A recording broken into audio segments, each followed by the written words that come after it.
Hello everyone, welcome to IGNOU Vidya. हम पढ़ रहे हैं न्यूट्रिशन फॉर द कम्युनिटी का पार्ट 12। आज डिस्कस करेंगे वाटर के बारे में। जल ही जीवन है, ऐसा हम सुनते आ रहे हैं और ये सही भी बात है। बिना पानी के हम सोच नहीं सकते अपना लाइफ। एक बार को हम लोग बिना खाए पिए कई दिन तक रह सकते हैं, लेकिन बिना पानी के सोच कर ही घबराहट होने लगी है। वाटर एक मैक्रो न्यूट्रिएंट है। 2 एलिमेंट से बनता है ये, हाइड्रोजन और ऑक्सीजन। मैं मान के चलती हूँ 10 तक तो सभी ने साइंस पढ़ी होगी और इतनी तो कम से कम ध्यान से पढ़ा ही होगा कि उनको पता हो कि मॉलिक्यूल क्या होता है। हर चीज़, हर वस्तु, हर ऑब्जेक्ट मॉलिक्यूल, एटम्स, इन सब चीज़ों से मिलके बना होता है। तो एक मॉलिक्यूल जो होता है पानी का, सबसे छोटी जो उसकी यूनिट है, उसके अंदर 2 एटम्स होते हैं हाइड्रोजन के और 1 एटम होता है ऑक्सीजन का। मतलब ऑक्सीजन की तुलना में 2 गुना ज़्यादा होता है। तो रेशियो क्या होगा? 2:1। 2 एटम्स ऑफ हाइड्रोजन और 1 एटम किसका होता है? ऑक्सीजन का। इसलिए हम जो साइंस स्टूडेंट हैं पहले से ही, या जिन्होंने 11th-12th में साइंस ली होगी या बीए कर रहे हैं भले, उनको पता होगा H2O लिखा जाता है। ठीक है। वाटर एक इनऑर्गेनिक कंपाउंड भी है।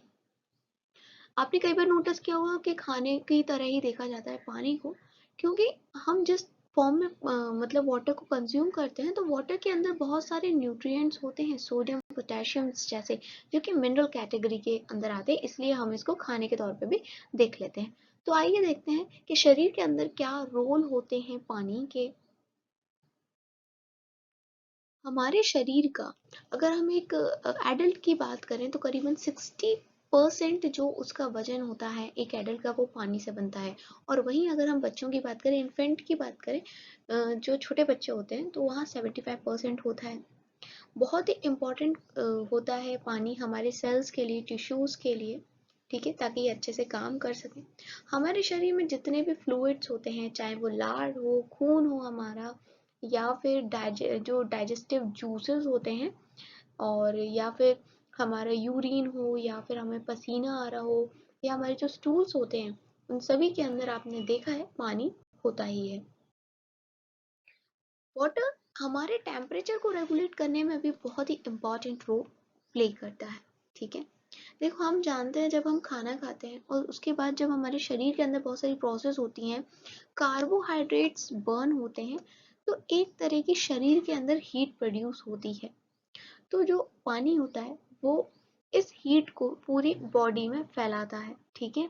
और कई बार हमें गर्मी लगती है, तो जो वाटर होता है वो हमारे शरीर पे क्या आ जाता है? पसीना। और ये पसीना हमारे शरीर की हीट को लेके एवापोरेट हो जाता है, तो हमको ठंडा ठंडा फील होने लगता है। ठीक है।